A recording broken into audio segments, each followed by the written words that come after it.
Amis, écoutez-moi attentivement, car ce que je vais vous dire n'est ni une opinion ni une supposition, c'est une alarme venue du ciel. Il existe des dates que Dieu inscrit dans le calendrier de l'éternité pour éprouver les cœurs des hommes. Les 27 et 28 juillet ne sont pas des jours ordinaires. Ce sont des jours de criblage, de tamis spirituel, où les élus seront appelés à discerner, à veiller et à choisir de quel côté ils se tiennent véritablement. Ce n'est pas un hasard si vous entendez ce message. L'Esprit Saint m'a profondément troublé, comme un feu qui ne me permet pas de me taire, car quelque chose approche, quelque chose qui ébranlera ceux qui dorment dans le confort de leur foi. Et si vous n'êtes pas préparé, vous risquez de perdre ce qui ne peut être retrouvé. Vous entendez la voix de Dieu au milieu du bruit. Êtes-vous prêt pour ce que le ciel s'apprête à permettre? Car il y a des moments où prier ne suffit pas. Il faut obéir immédiatement. Bien-aimés, nous vivons une heure prophétique. Ce ne sont pas des temps de routine ni des jours pour vivre avec légèreté. Le monde s'agite comme une mer déchaînée. Et pendant que les hommes courent après leurs propres désirs, l'Esprit de Dieu crie d'une voix forte à ceux qui ont des oreilles pour entendre. Le calendrier des hommes est rempli de fêtes, d'engagements et de promesses creuses. Mais le calendrier de Dieu marque des moments précis où le destin de beaucoup peut changer en un seul souffle. Les 27 et 28 juillet se dressent comme des dates à ne pas prendre à la légère, car il y a des jours qui révèlent, qui exposent, qui apportent la lumière sur ce qui était caché. Et le Seigneur ne fait rien sans avertir d'abord ses serviteurs.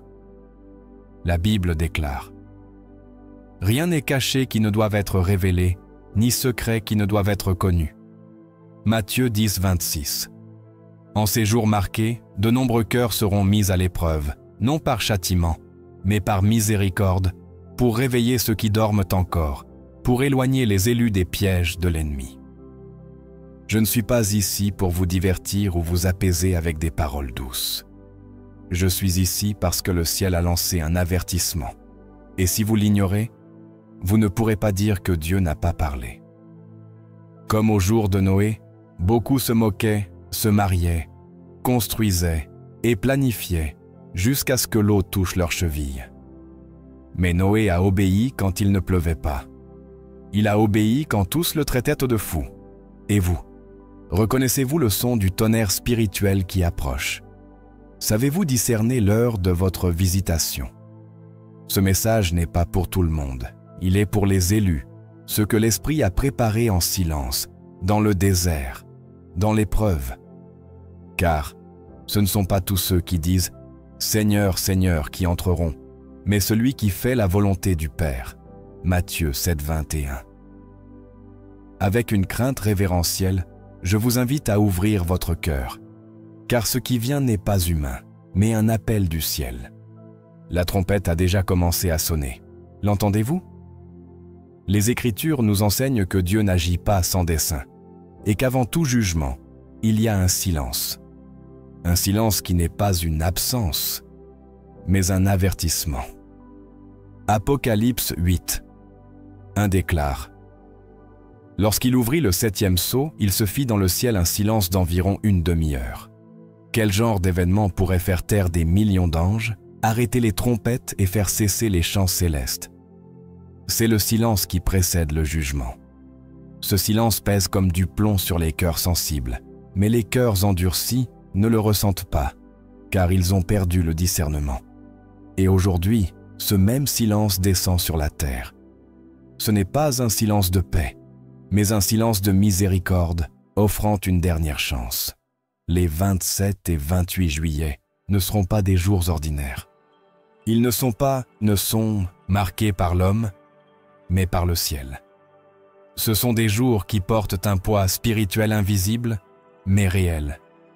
Et seuls ceux qui marchent dans l'esprit pourront ressentir ce poids. Il y a un frémissement dans le monde invisible, une secousse qui ne s'est pas encore manifestée dans le naturel, mais qui a déjà commencé à agiter les eaux de l'esprit. Dieu parle, mais il le fait dans le silence, dans la quiétude de l'aube, dans l'inconfort que vous ne pouvez expliquer, dans le murmure qui brise vos routines. L'entendez-vous? Beaucoup pensent que s'il n'y a pas de signe visible, il n'y a pas de danger.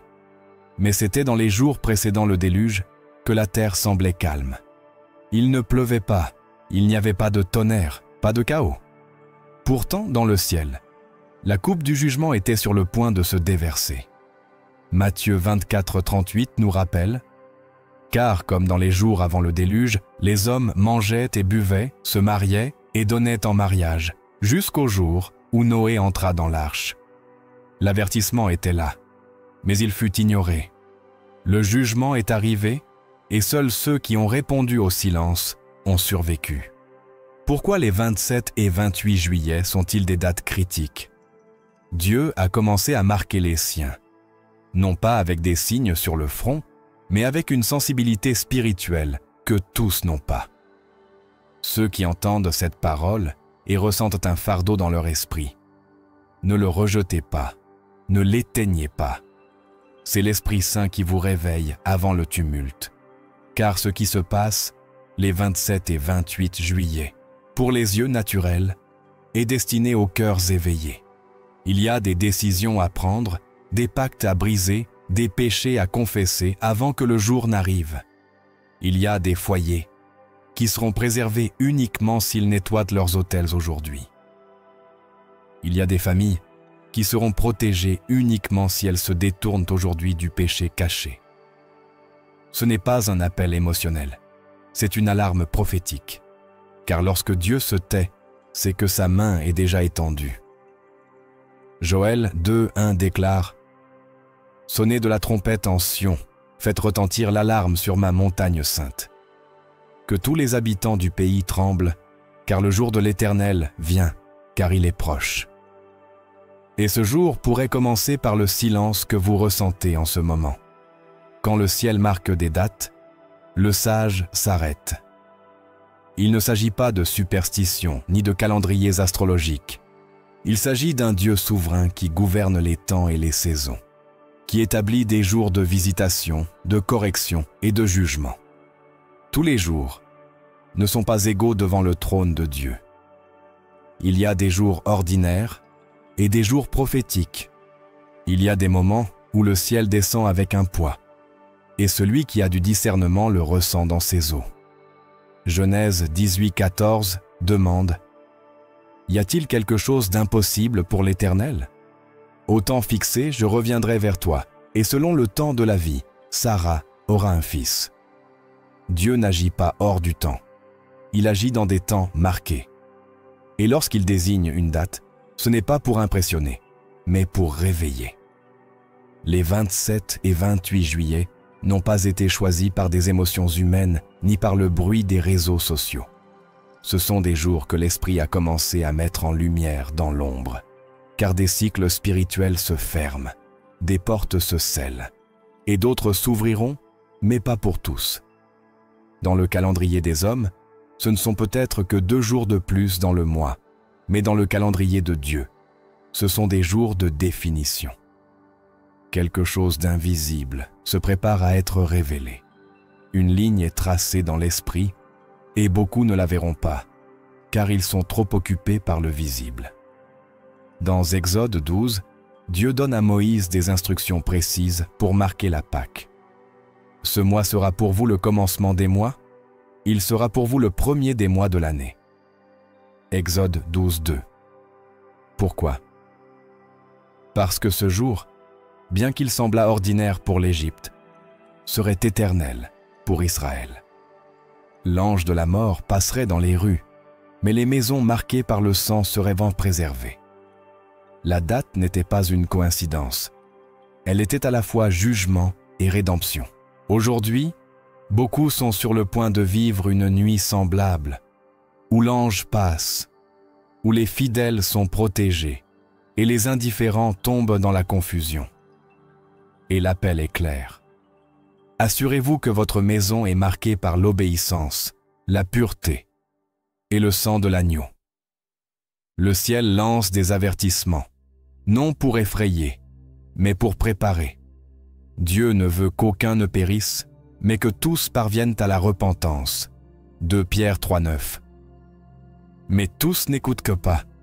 Jésus a pleuré sur Jérusalem en disant « Si toi aussi, au moins en ce jour qui t'est donné, tu connaissais les choses qui appartiennent à ta paix. » Luc 19:42.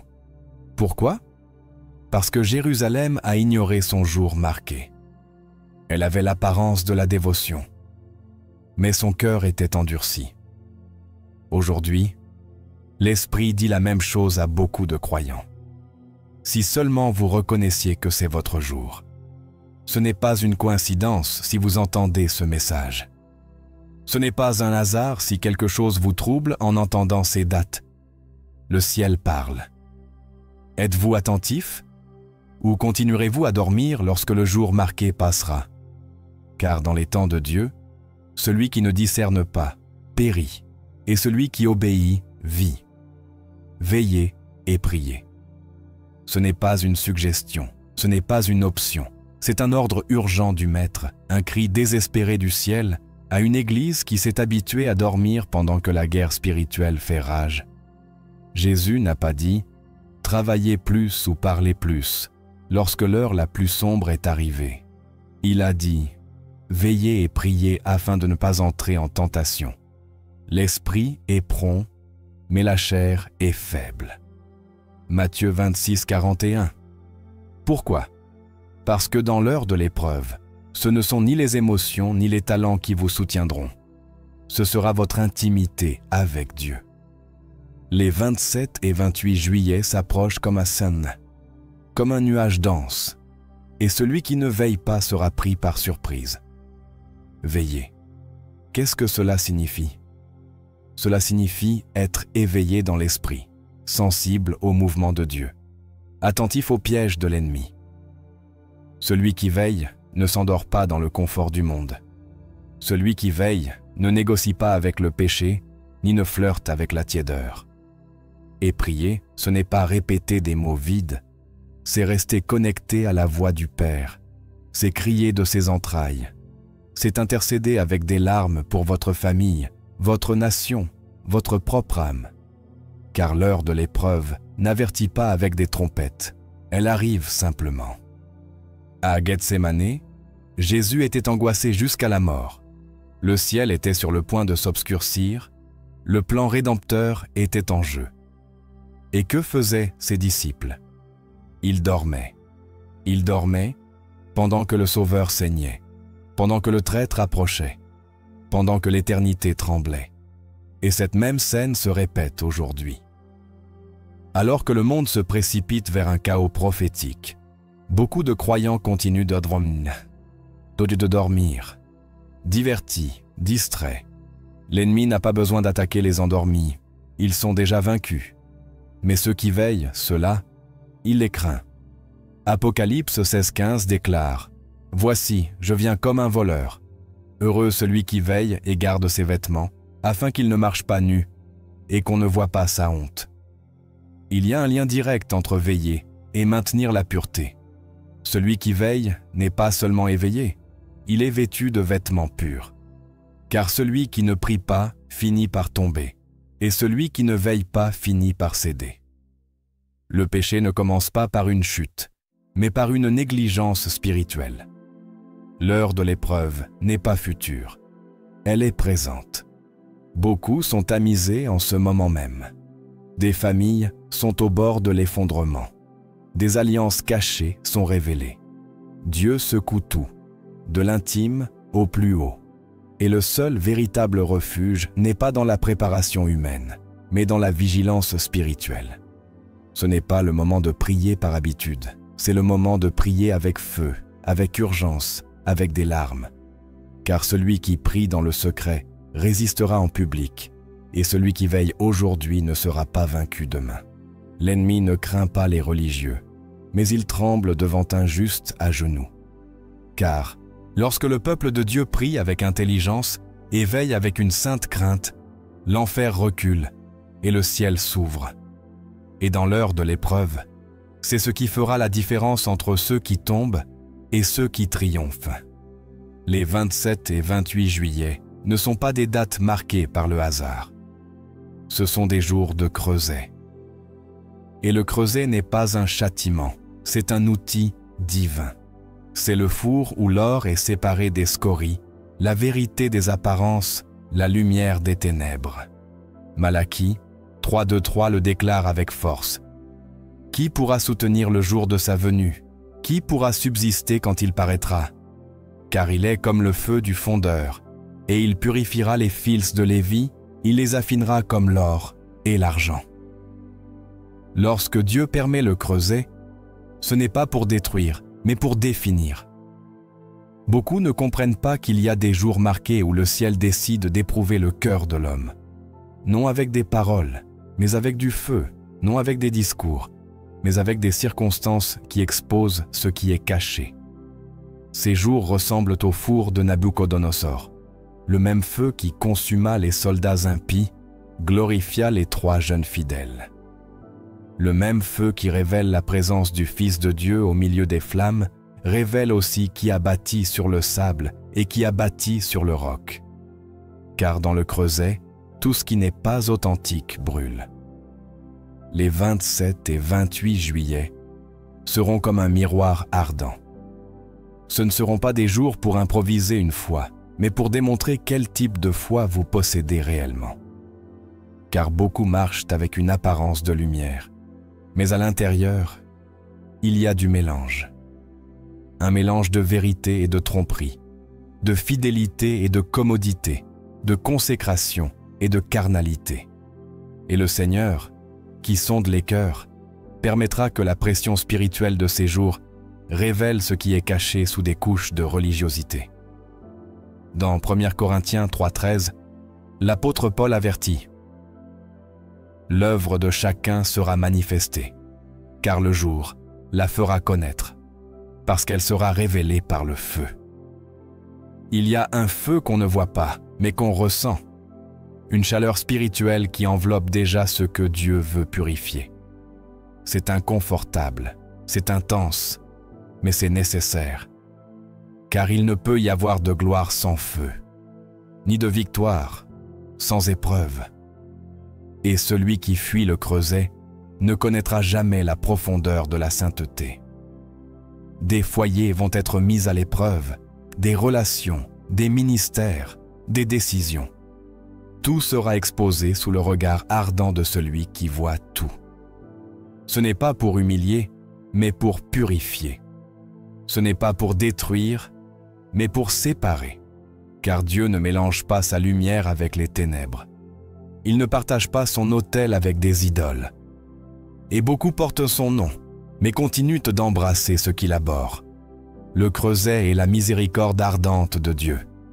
C'est sa manière de dire « Je t'aime trop pour te laisser tel que tu es ». Et aujourd'hui, avant que le jour n'arrive, l'Esprit appelle. Repentez-vous. Brisez ce qui est caché. Renoncez aux ombres. Car lorsque le four s'allumera, vous ne pourrez pas cacher ce qui est dans votre âme. Celui qui a marché dans l'intégrité sera élevé, mais celui qui a vécu dans le mélange sera révélé. Le creuset est déjà allumé, et Dieu ne permettra pas que le profane se mêle au sein dans son peuple. L'ennemi se présente rarement avec des cornes et un trident. Il préfère se cacher dans la routine, dans le quotidien, dans ce qui semble inoffensif, car il sait que ce qui est le plus mortel n'est pas ce qui effraie, mais ce qui endort. Il n'a pas besoin d'attaquer ceux qui sont déjà paralysés par la routine. Il lui suffit de les garder occupés à faire la même chose, à dire la même chose, à vivre de la même manière, sans fin de Dieu, sans attente du surnaturel. Et ainsi, le sacré devient mécanique et l'éternel devient invisible. Jésus a averti dans Matthieu 24, 37 à 39. Comme il en était au jour de Noé, ainsi en sera-t-il à la venue du Fils de l'homme. Car, comme dans les jours avant le déluge, les hommes mangeaient, buvaient, se mariaient, et ils ne se doutèrent de rien, jusqu'à ce que le patrocine d'un déluge vienne. Ils ne comprirent pas, non parce qu'ils n'entendirent pas, mais parce qu'ils étaient natés pris dans la routine. Les 27 et 28 juillet, beaucoup suivront leurs agendas, iront au travail, feront leurs courses, consulteront leurs réseaux sociaux, dormiront comme toujours, et ne soupçonneront même pas que le ciel s'agite, qu'une guerre invisible se livre pour leurs âmes, que la présence de Dieu passe tout près. Ils ne la verront pas, car ils sont anesthésiés par l'ordinaire. Quelle tragédie plus grande que de perdre le surnaturel en étant distrait par l'habituel. L'Esprit Saint ne se révèle pas là où il y a de la distraction, mais là où il y a de l'attente. Et Satan le sait. C'est pourquoi il garde beaucoup dans une routine religieuse, faisant juste assez pour apaiser leur conscience, mais jamais assez pour réveiller le feu. Dans Luc 10, 38 à 42, Marthe recevait Jésus chez elle, mais elle était si occupée par les tâches qu'elle ne discerna pas ce que Marie, elle, avait vu. Marie s'est prosternée aux pieds du Maître pendant que Marthe courait en rond. Et Jésus a dit : « Marthe, Marthe, tu t'inquiètes et tu t'agites pour beaucoup de choses, mais une seule est nécessaire. » L'agitation de Marthe était légitime, mais elle lui a volé l'essentiel. Combien aujourd'hui sont pris dans des routines légitimes, mais absents du mouvement de Dieu? Combien prient par habitude, mais n'entendent pas l'Esprit? Combien vont à l'église, mais n'ont pas entendu la voix de Dieu depuis des années? L'ennemi aime les chrétiens routiniers, car il sait qu'ils n'attendent plus rien de nouveau du ciel. Mais en ces jours marqués, Dieu cherche ceux qui, au milieu de l'ordinaire, osent lever les yeux, briser les schémas, crier avec ferveur « Seigneur, ne passe pas sans moi ». Il cherche encore des cœurs comme celui de Bartimée, qui ne s'est pas contenté de rester aveugle simplement parce que c'était ainsi depuis toujours.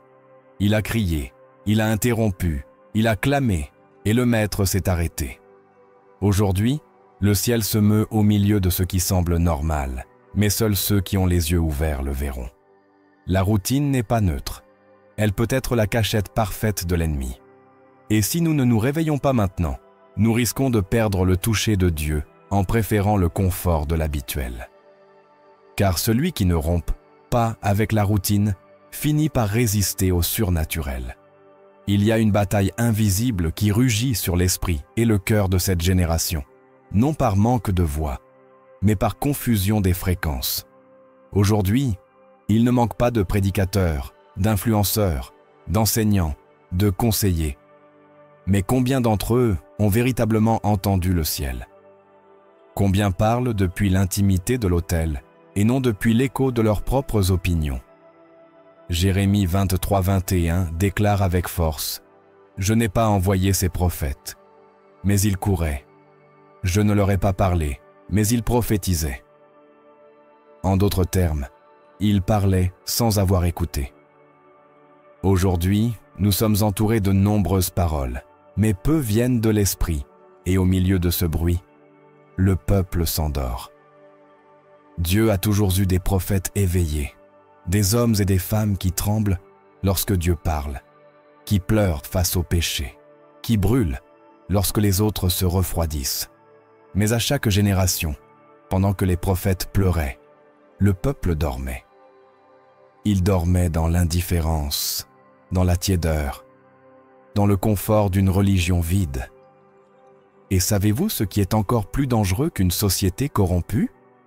Une église qui a cessé d'écouter ceux qui portent le cri du ciel. Quand Élie s'est présenté devant le peuple sur le mont Carmel, il n'est pas venu avec des paroles douces, ni des promesses de confort. Il a crié : « Jusqu'à quand boiterez-vous entre deux opinions?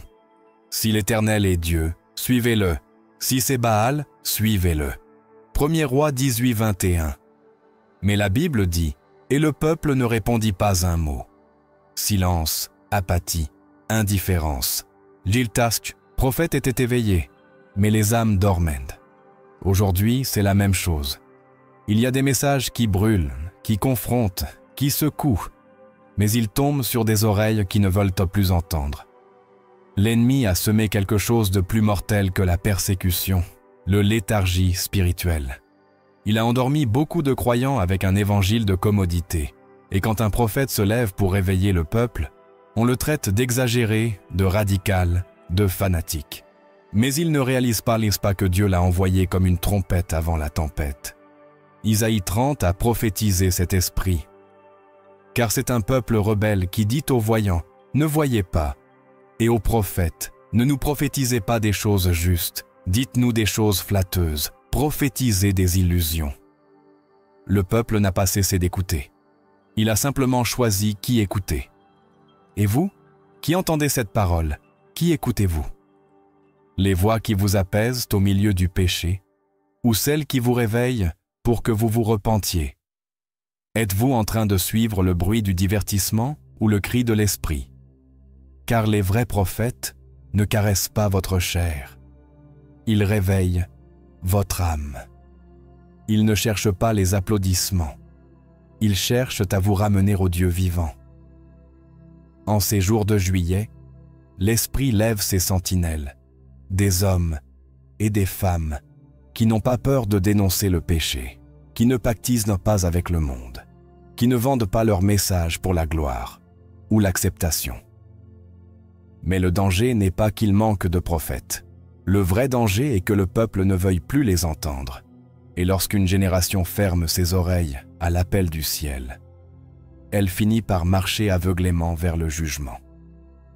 Car la voix de Dieu ne cesse jamais de parler.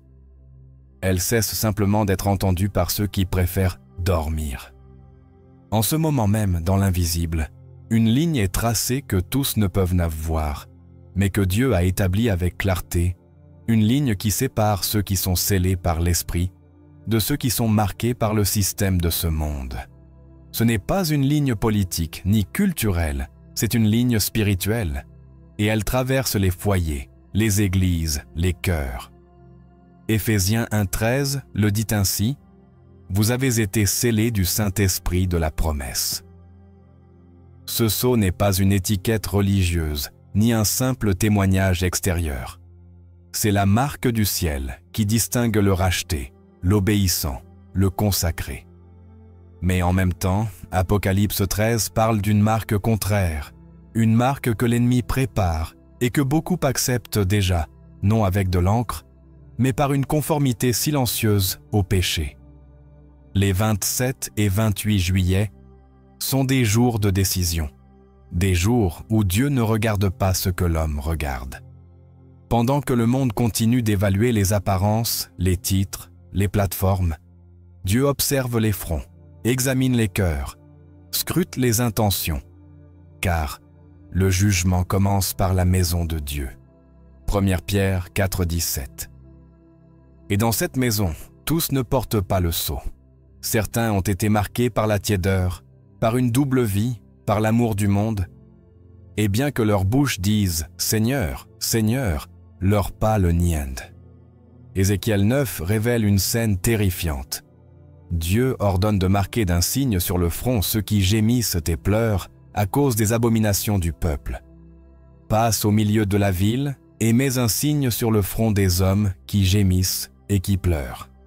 Ézéchiel 9,4. Mais les autres seraient à livrer au jugement. Pourquoi?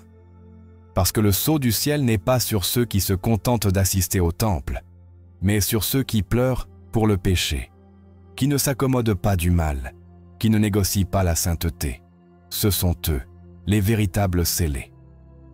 Aujourd'hui, beaucoup pensent qu'ils peuvent vivre divisés, avec un pied sur l'autel et un autre dans le monde.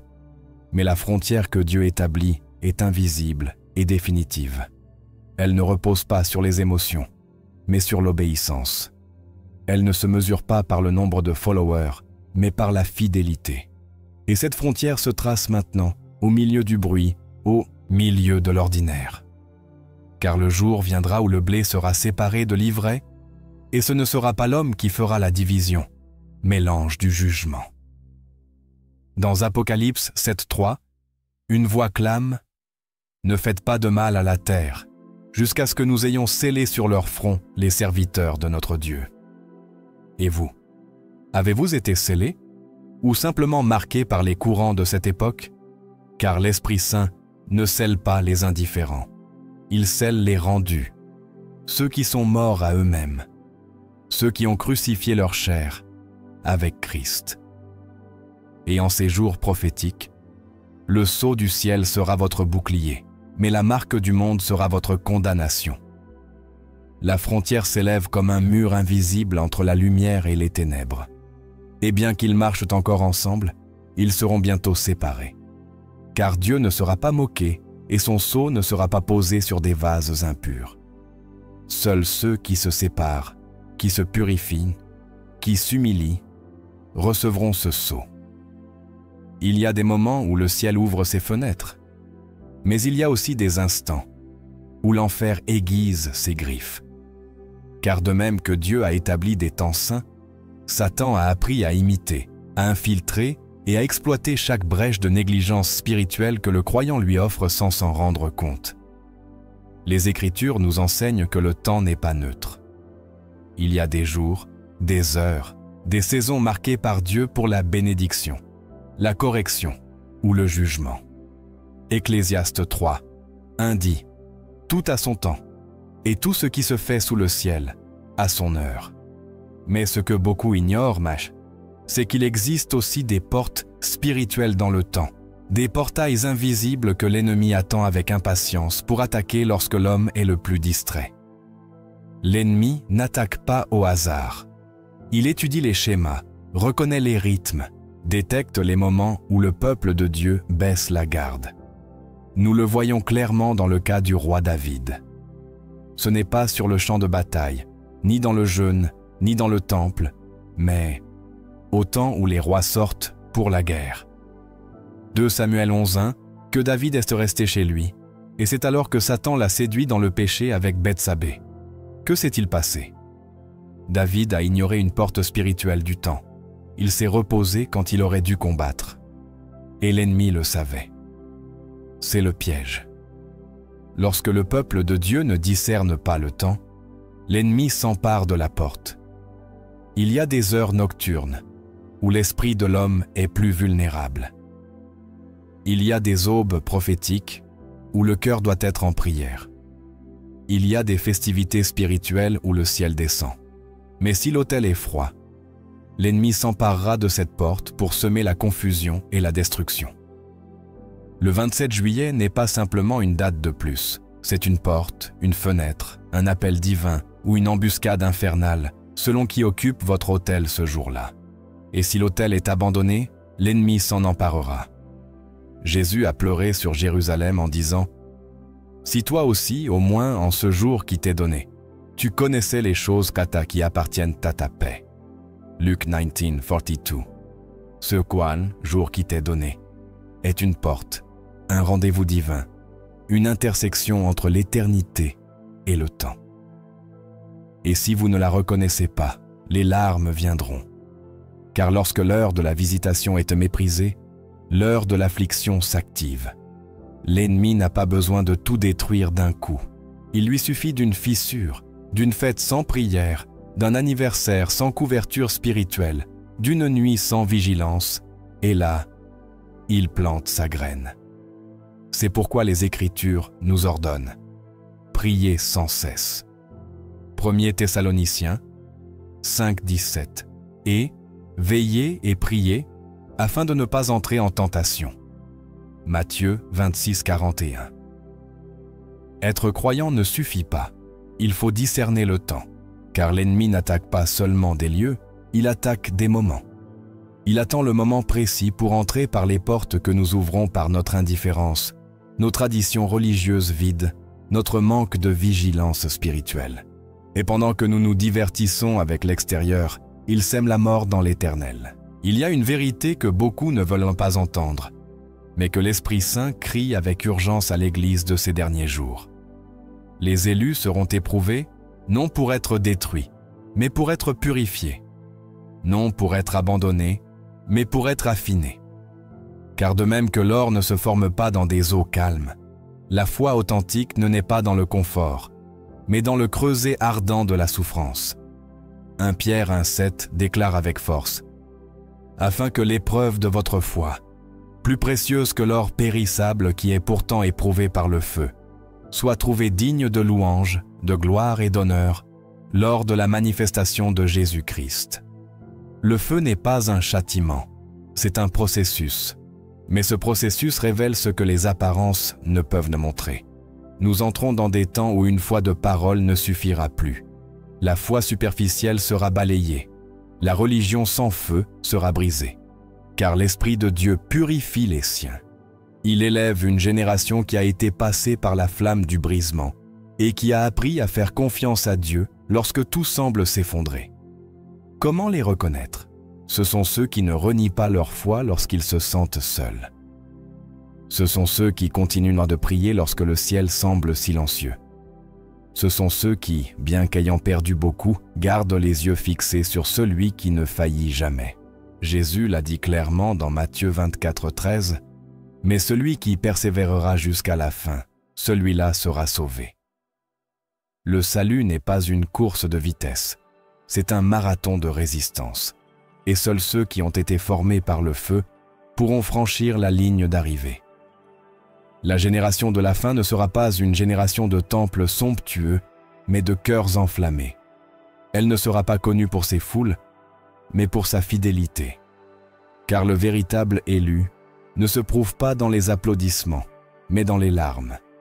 Il ne se reconnaît pas dans la prospérité, mais dans la perte.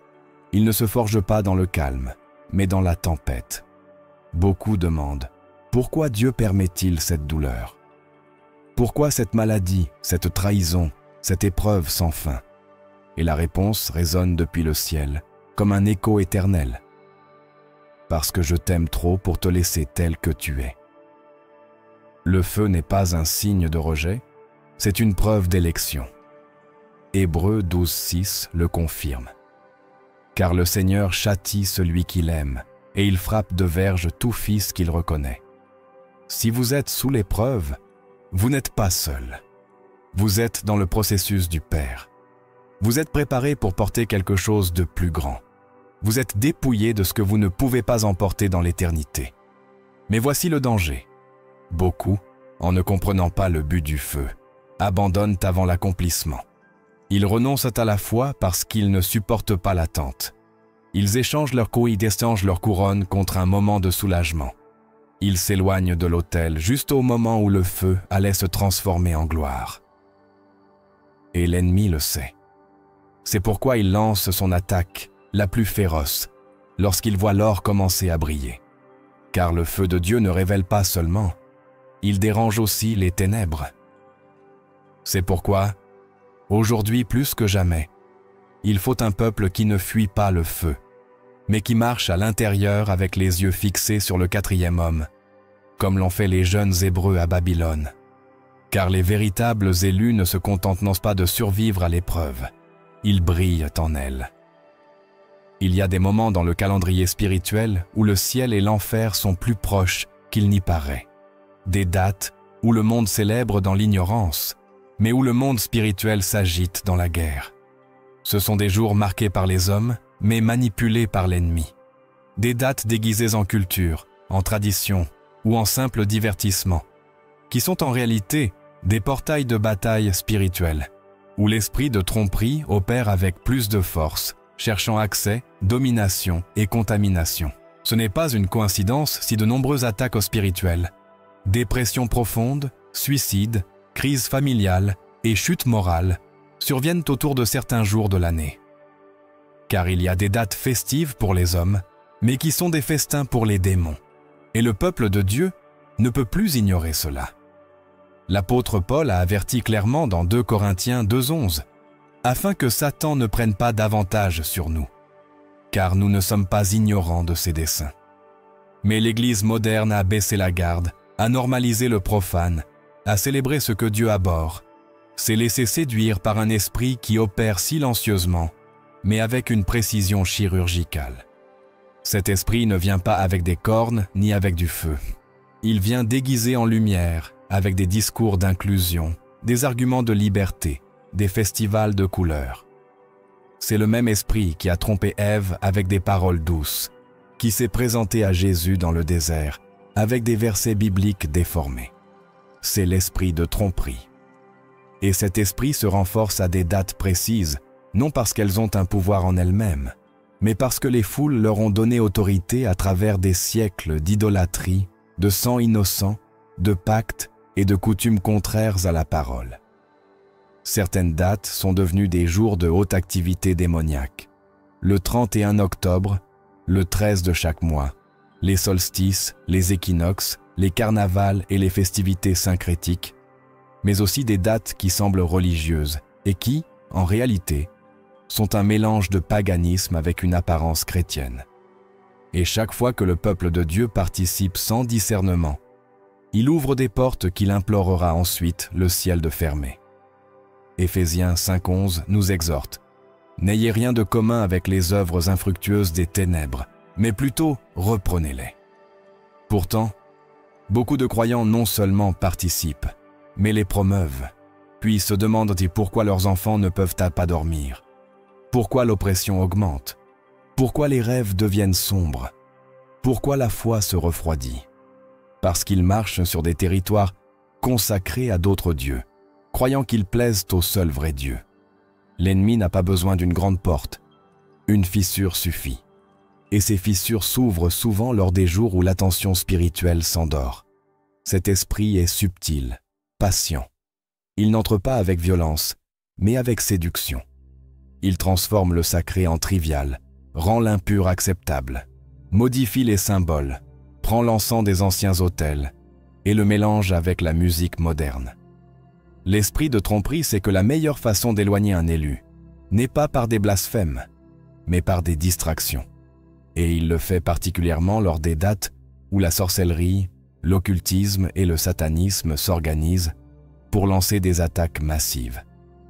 Ce n'est pas une coïncidence si de nombreux mouvements politiques antichrétiens, décisions législatives, pro-avortement, changements drastiques dans les nations et événements redéfinissant la morale surviennent autour de dates où l'activité spirituelle est à son apogée.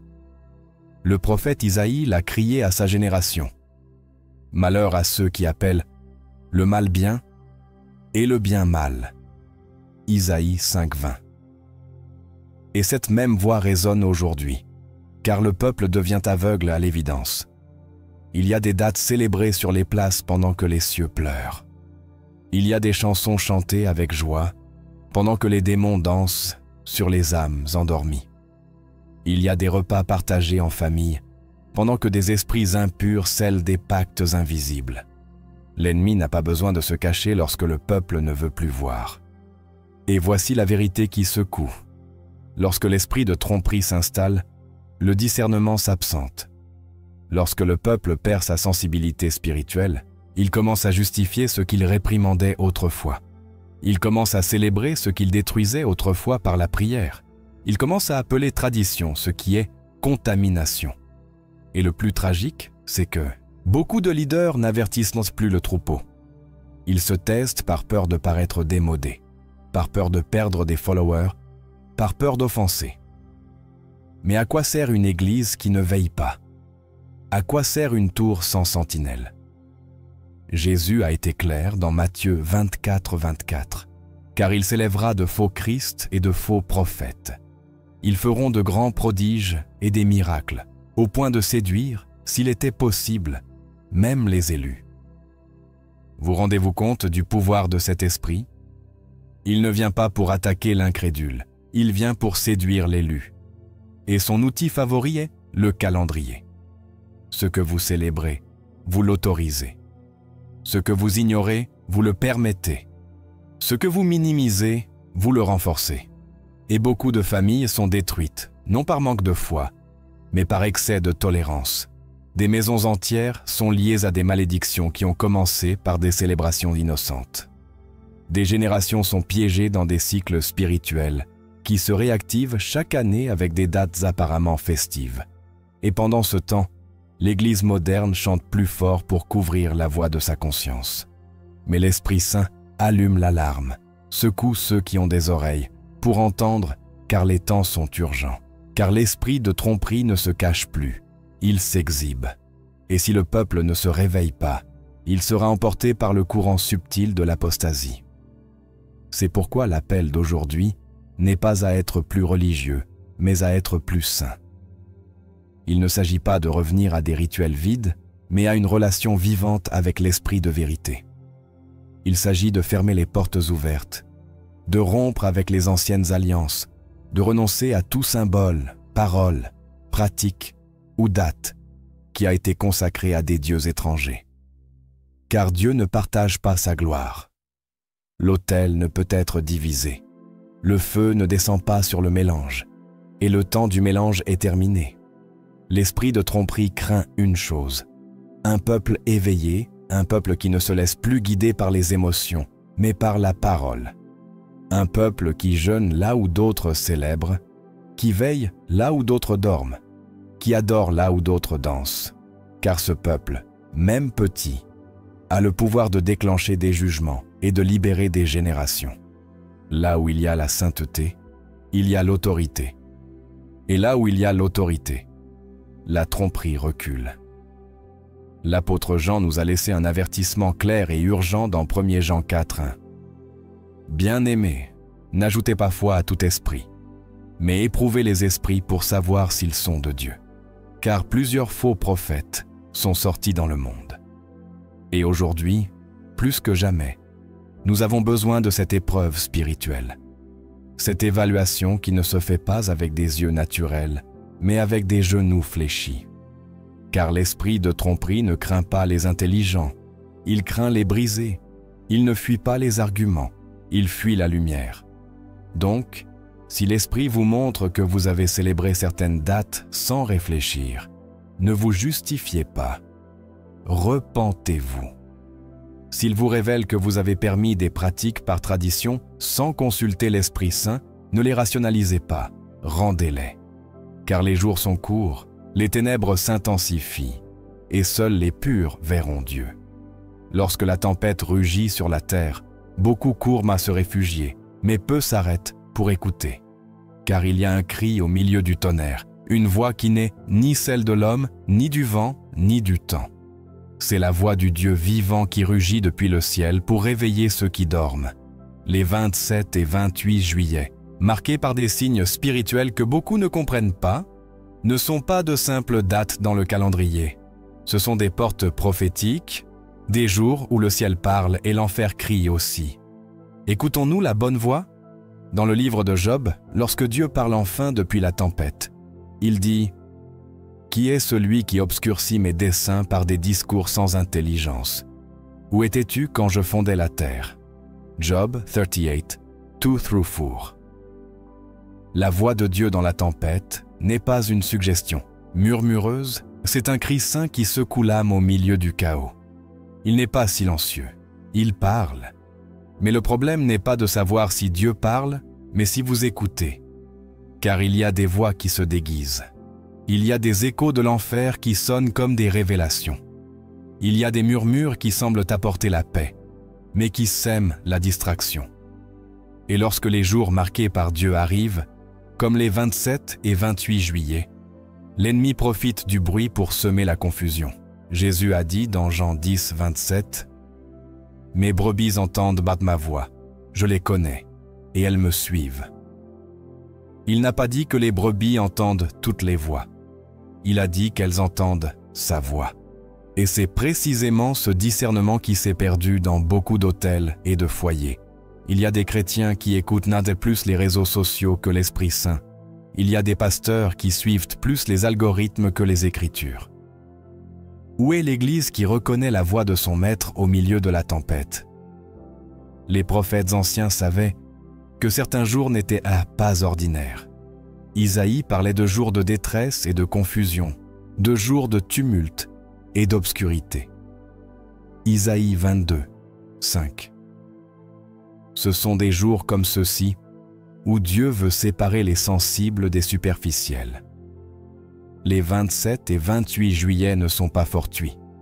Ce sont des jours où les cieux s'agitent, car une décision spirituelle se prépare dans de nombreux cœurs. Soit vous écoutez l'esprit, soit vous êtes séduit par la tromperie. C'est dans ces moments que la vérité ne se mesure plus par les émotions, mais par l'obéissance. L'Église qui a cessé de prier ne pourra pas discerner. Le foyer qui a cessé de jeûner ne pourra pas résister. Le croyant qui a remplacé la parole par des expériences ne pourra pas reconnaître la voix du Saint. Car la voix de Dieu ne s'adapte pas à vos préférences, elle exige la sainteté. Et lorsqu'il parle dans la tempête, ce n'est pas pour vous divertir, mais pour vous aligner. L'ennemi ne craint pas tant ce que vous êtes que ce que vous êtes, sur le point de devenir en Christ. C'est pourquoi beaucoup de croyants ressentent les attaques les plus intenses juste avant une transformation spirituelle, une promotion divine ou un nouvel aube prophétique. Le seuil spirituel, ce moment entre l'ancien et le nouveau, entre la saison qui s'achève et celle qui va commencer, est le champ de bataille favori de Satan. Là où l'âme commence à se libérer de ses chaînes, l'enfer lance sa dernière offensive. Et beaucoup, au bord de l'accomplissement des promesses, trébuchent, reculent ou abandonnent, car ils n'ont pas discerné que le seuil est toujours un lieu d'épreuve. La Bible nous donne un exemple clair de cette réalité dans Exode 14. Alors qu'Israël est sur le point de sortir d'Égypte pour traverser vers la liberté, Pharaon se lève avec fureur, mobilise ses chars et ses cavaliers, et les poursuit jusqu'au bord de la mer Rouge. Ce n'était pas une coïncidence, c'était une réaction démoniaque au seuil de liberté qui était sur le point de s'ouvrir. Juste avant la traversée, l'ennemi attaque de toutes ses forces. Le peuple a peur, se trouble et murmure. Mais Moïse élève sa voix et dit « Ne craignez rien, tenez-vous ferme, et voyez le salut que l'Éternel va vous accorder aujourd'hui. » Exode 14, 13. Le seuil exige toujours de la fermeté. Le seuil exige toujours de la foi. Et le seuil provoque toujours une tempête. Satan connaît les calendriers spirituels. Il sait quand un croyant est sur le point de briser un cycle, de laisser derrière lui une oppression ou de recevoir une onction nouvelle. Et juste avant ce brisement, il lance des attaques subtiles mais mortelles, distractions, découragement, péchés cachés, anciennes amitiés qui reviennent, portes du passé qui s'ouvrent. Beaucoup ne parviennent pas à traverser, car au lieu de lever les yeux et de prier, ils reculent vers l'Égypte déjà vaincue. Comme le dit Hébreux 10, 39, « Nous ne sommes pas de ceux qui se retirent pour leur perte, mais de ceux qui croient pour le salut de leur âme. » La bataille du seuil ne se gagne, pas avec des émotions, mais avec du discernement. Il y a des portes qui ne s'ouvrent pas sans douleur. Il y a des saisons qui ne commencent pas sans guerre. Et il y a des changements que Dieu n'active que lorsqu'il voit une foi qui reste ferme sous le feu. Comme ce fut le cas pour Jésus dans le désert, juste avant de commencer son ministère public.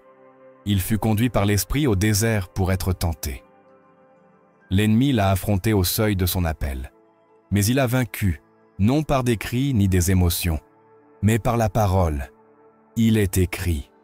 Matthieu 4, 4. C'est ainsi que Jésus a vaincu, et c'est ainsi que nous vaincrons. Aujourd'hui, beaucoup d'âmes sont au bord de leur rédemption personnelle, de leur restauration familiale, d'un nouveau mouvement de l'esprit, mais elles ressentent une bataille intérieure qu'elles ne peuvent expliquer. Confusion, fatigue, pensée d'abandon. C'est le seuil. C'est le feu avant l'aube, la épreuve avant le brisement. Vous n'êtes pas détruit, vous êtes préparé. Comme l'or, vous passez par le creuset, mais si vous renoncez maintenant, vous resterez sur le rivage de votre promesse. C'est pourquoi, comme l'a dit l'apôtre Pierre, « Bien-aimés, ne soyez pas surpris du feu de l'épreuve qui vous arrive, comme s'il vous arrivait quelque chose d'étrange, mais réjouissez-vous de ce que vous participez aux souffrances de Christ. » 1 Pierre 4, 12, 13. Tous les attaques ne viennent pas du péché. Certaines attaques viennent à cause du dessein.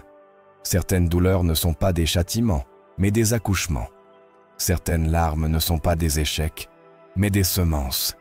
Et si vous restez fidèles, si vous ne cédez ni à la peur ni au recul, vous verrez comment Dieu ouvre la mer, brise la chaîne et détruit le pharaon qui pensait vous arrêter.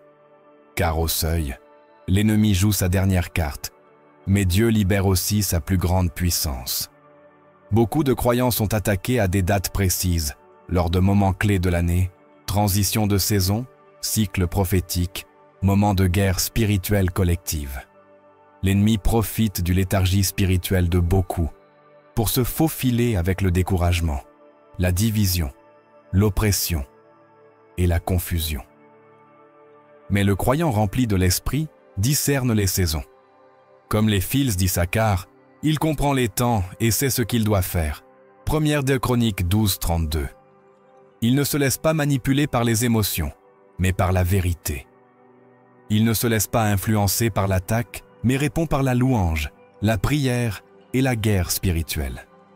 Il y a des seuils qui ne se traversent qu'avec une obéissance radicale. Il y a des batailles qui ne se gagnent pas si vous négociez avec le péché. Aujourd'hui, Dieu appelle une génération à ne pas rester bloquée sur les rives du passé, ni paralysée par la peur du présent. Il appelle à traverser même si la mer ne s'est pas encore ouverte. Il appelle à avancer même si le géant crie encore. Il appelle à faire confiance même si vous ne comprenez pas ce que vous voyez. Car lorsque vous obéissez au seuil, Dieu agit avec puissance dans la nouvelle saison. La question n'est pas de savoir si vous êtes attaqué. La véritable question est, discernez-vous pourquoi vous êtes attaqué?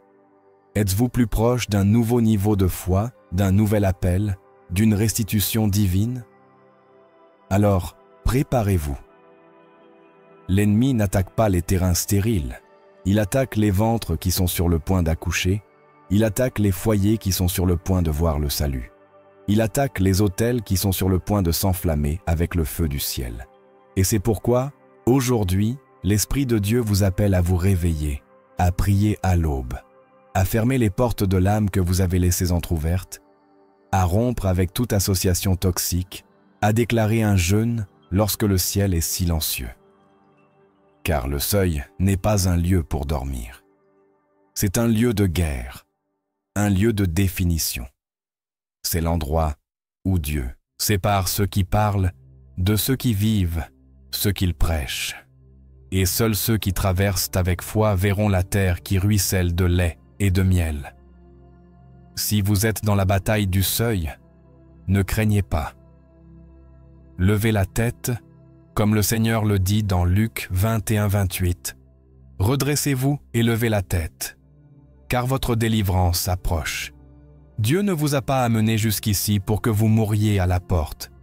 Il vous a amené pour montrer sa gloire, pour affiner votre foi, pour glorifier son nom à travers votre témoignage. L'ennemi rugit, mais le lion de Juda est à la porte, et les cieux sont sur le point de s'ouvrir pour ceux qui ne reculent pas au seuil.